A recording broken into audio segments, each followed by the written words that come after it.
কেতিয়া আহে অষ্টবিংশতিতম দাপৰেও কলিযুগ কৃষ্ণ ভৱিষ্যতি।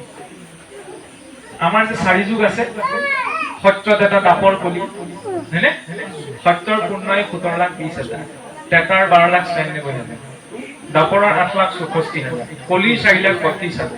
এই 4টা যুগ লগ লাগি এটা দিব্য যুগ হয়।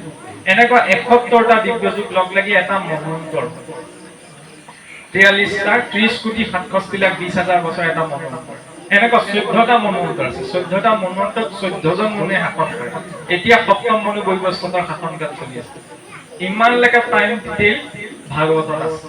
গাঁৱৰ নপঢ়া নুশুনা পুৰোহিত এজনেও যিকোনো কৰ্ম কৰিলে সংকল্প এটা পঢ়ে, চাবচোন। খালি এইবিলাক কথাত আমি সহজে গুৰুত্ব নিদিওঁ।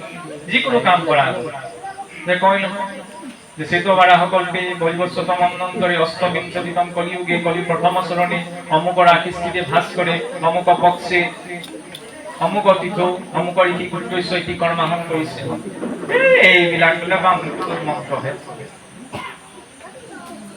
আমাৰ মুছলিম নহয়। কিছুসকলে এনেকৈও ভাবে, কিন্তু চিন্তাটো চাওক, ল'ৰা ছোৱালীয়ে যদি ইংৰাজী বুজি নাপায়, হয়নে? সেই বুলি কি ল'ৰা ছোৱালীক পঢ়া বন্ধ কৰাই দিম ইংৰাজী বুজি নাপায়? এইটোতো নহয়। সংস্কৃত বামুণৰ ভাষা, গোসাঁইৰ ভাষা, এইটোতো কোনো কথা নহয়। সংস্কৃত দেৱ ভাষা, সকলোৰে জননী বুলি আমি বুজি পাব নোৱাৰিব পাৰো, কিন্তু সমাজ সংস্কৃতিত থকা দিশখিনি আপুনি বুজি ল'ব পাৰো। যিটো টাইম আচাইও কৰিবগে পৰা নাই,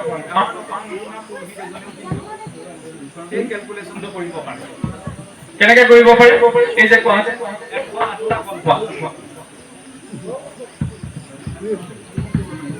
108টা কল্পৰ ভিতৰত এতিয়া আমি কাৰ কল্পত জীয়াই আছো? শ্বেতবাৰাহ কল্পত।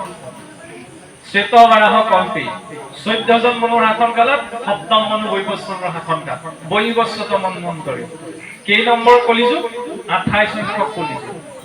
কলিৰ 4টা চৰণ আছে। প্ৰথম চৰণ, সূৰ্য আমুক ৰাশিত আছে, আমুক পক্ষ চলি আছে, আমুক দিনত, ইমানলৈকে সূক্ষ্ম কেলকুলেশ্যন। মই কথা প্ৰসংগত বুজাবলৈ এই প্ৰসংগটো টানি অনা হৈছে। এতিয়া চাওকচোন, 14 মনুৰ শাসনকাল যেতিয়া পাৰ হৈ যায়, তেতিয়া যিটো 28 সংখ্যক দাপৰ যুগ, সেইটোতে ভগৱান কৃষ্ণ আহে। তাৰ আগতো ভগৱান কৃষ্ণ নাই, তাৰ পাছতো ভগৱান কৃষ্ণ নাই। ইমান সূক্ষ্ম ৰূপত দেখুওৱা হৈছে। এতিয়া সেই কৃষ্ণ আহিছে, আমি জানো যে ভাগৱতৰ জৰিয়তে বসুদেৱ দৈৱকী জৰিয়তে, হয়নে? বসুদেৱ দৈৱকীয়ে যেতিয়া স্বয়ং জগতৰ ঈশ্বৰক নিজৰ পুত্ৰ ৰূপত পালে, সেইখিনিতে একাদশত আৰম্ভতেই দেখুৱাইছে।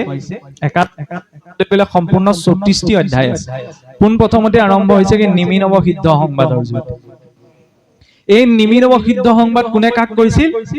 এই নাৰদ দেৱে বসুদেৱক কৈছিল। কিয় বসুদেৱক কৈছিল?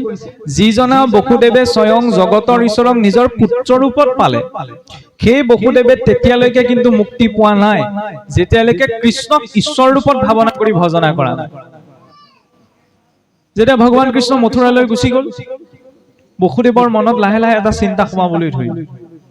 মইতো জগতৰ ঈশ্বৰক নিজৰ পুত্ৰ ৰূপত পালো, কিন্তু পূৰ্বতে মই তেওঁৰ পৰা মুক্তি বিচাৰি নললো। এতিয়াতো মোক মুক্তি লাগিব। মই মুক্তি পাবলৈ হলে মই কৃষ্ণক ঈশ্বৰ বুলি ভাবিব লাগিব।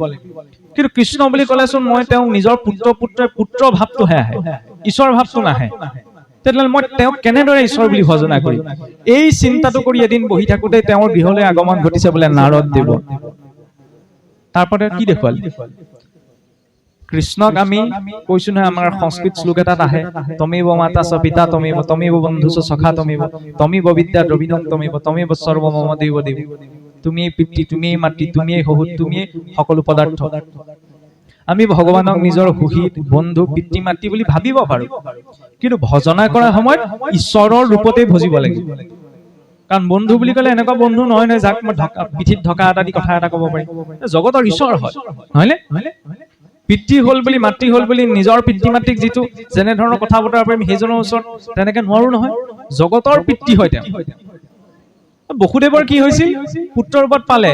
এতিয়া বসুদেৱেও জগতৰ ঈশ্বৰক পুত্ৰ ৰূপত পোৱাৰ পাছত যেতিয়ালৈকে উপাসনা কৰা নাই, তেতিয়ালৈকে সেই বসুদেৱেও মুক্তি পোৱা নাই। কম ডাঙৰ কথা নে? জগতৰ ঈশ্বৰক পায়ো কিন্তু যেতিয়ালৈকে নিজে উপাসনা কৰা নাই, বসুদেৱেও মুক্তি পোৱা নাই। আমাৰ জীৱনতো উপাসনা লাগিব নে? সেইকাৰণে ভক্তৰ বিনা উপাসনাত ঈশ্বৰক পাব পৰা নাযায়। ভক্ত ধ্ৰুৱই 5 বছৰ বয়সতে ঈশ্বৰক বিচাৰি গৈছিল। নাৰদদেৱে ক'ব পাৰিলেহেঁতেন, তেওঁতো বৈকুণ্ঠৰ পৰাই আহিছিল, এই 5 বছৰীয়া ল'ৰাটোৱে কি উপাসনা কৰিব? ঈশ্বৰক ক'বগে পাৰিলেহেঁতেন যে প্ৰভু যোৱাচোন, যোৱা দেখাটো দি থৈ আহাগে, এইটোনো কি উপাসনা কৰিব, কি নীতি নিয়ম পালন কৰিব। নাৰদদেৱে কি কৈছে, মইতো কহো বাবু ভজন উপায়, কিদৰে ভজনা কৰিবি শুন। আৰু সেই ভজনাৰ বিধি আচৰণ কৰি 6 মাহলৈকে নিৰাহাৰে ৰৈ আছে। তাৰ পাছতহে ভগৱন্ত আহিছে, নহয়নে? তাৰ পৰা কি দেখুৱাইছে, সেইসকল শুদ্ধ ভক্তই বহু উপাসনা কৰি ঈশ্বৰক পাইছিল। আমিও কেৱল কৃষ্ণ বুলি ক'লে ভগৱন্তক পাই যোৱাটো সম্ভৱ নহয়। কলিত নাম শ্ৰেষ্ঠ, তাৰ অৰ্থ এইটো নহয় যে কৃষ্ণ বুলি ক'লে আমি ঈশ্বৰক পাই যাওঁ। কৃষ্ণক ভজনা কৰিবলৈ হ'লে যিটো ব্যৱস্থা লাগিব, সেই ব্যৱস্থাটো মোৰ জীৱনত লাগিব। মই যদি ভক্ষা ভক্ষ গমনা গমন বাক্য বচন এইবিলাক একো বিচাৰ নকৰো, তাৰপিছত যদি ভাবো এই একনামে যত পাব সংহৰিতে পাৰি ততেকে পাতকি পাব কৰিতে নোৱাৰে, হয় ভগৱন্তৰ নামত ইমান শক্তি আছে যে মহাপাপীজনেও সিমান পাপ কাম জীৱনত কৰি শেষ কৰিবগে নোৱাৰে। কিন্তু তাৰ অৰ্থ যে মই সদায় নাখাবলগীয়াটোকে খাই থাকিম, নকবলগীয়াটোকে মই কৈ থাকিম, নকৰিবলগীয়াটোকে মই কৰি থাকিম, পাছত ৰাম নাম লৈ মই তৰি যাম, তাৰপিছত ঈশ্বৰে মোক ক্ষমা কৰি দিব। জয় বিজয়কে ক্ষমা নকৰিলে। সকলোৰে আত্মসন্মান আছে আমাৰ মানুহৰ।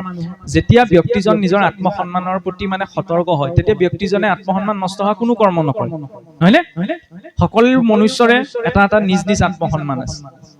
জয় বিজয়ৰ আত্মসন্মান আছিল, কিন্তু আত্মসন্মানটো যে আমাৰ আত্ম অভিমানলৈ পৰিৱৰ্তন নহয়, তাৰ প্ৰতি আমাৰ জীৱনত সতৰ্কতাটো লাগে।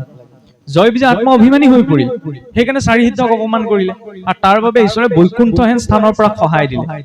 নিজৰ মানুহকে সুদাই এৰা নাই ঈশ্বৰে, আমাক সুদাই এৰিবনে? ভাবিব পাৰিলেহেঁতেন ন ঈশ্বৰে, মোৰে ঘৰৰ মানুহ অকমান অভিমানী হল যেনিবা, ক্ষমা কৰি দিওঁচোন, নাই দিয়া। কিয়? লোক শিক্ষাৰ্থে, যাতে তাক দেখি পেলাই আমি শিকিব পাৰো। নিজৰ মানুহকে সুদাই এৰা নাই। একাদশত এতিয়া প্ৰসংগ ওলাবগৈ, যদু বংশ ধ্বংস কিয় হল? ঋষিসকলক কৰা অপমানৰ বাবে। সন্তজনক ভক্তজনক কৰা অপমান ঈশ্বৰেও ক্ষমা কৰা, নিজৰ বংশকে নষ্ট কৰি দিছে। মোৰে বংশৰ মানুহ অকমান ধেমালি কৰিলে যেনিবা ক্ষমা কৰি দিব পাৰিলেহেঁতেন, কিন্তু দিলে জানো? বংশ নষ্ট হবলগীয়া হৈ গল। তেতিয়াহ'লে আমিও শুদ্ধতাৰেহে ঈশ্বৰৰ ওচৰলৈ যাব পাৰো। শুদ্ধ কৰ্ম কৰ্ম বাক্য বচন ভক্ষা ভক্ষ বিচাৰ নকৰাকে কৃষ্ণ বুলি ক'লে সকলো হৈ নাযায়। তাৰ প্ৰতি ব্যৱস্থাৰ মাজত আমি থাকিব লাগিব। সেই ব্যৱস্থাটোৱেহে আমাক ঈশ্বৰৰ কাষ চপাৰ সুবিধা কৰি দিব।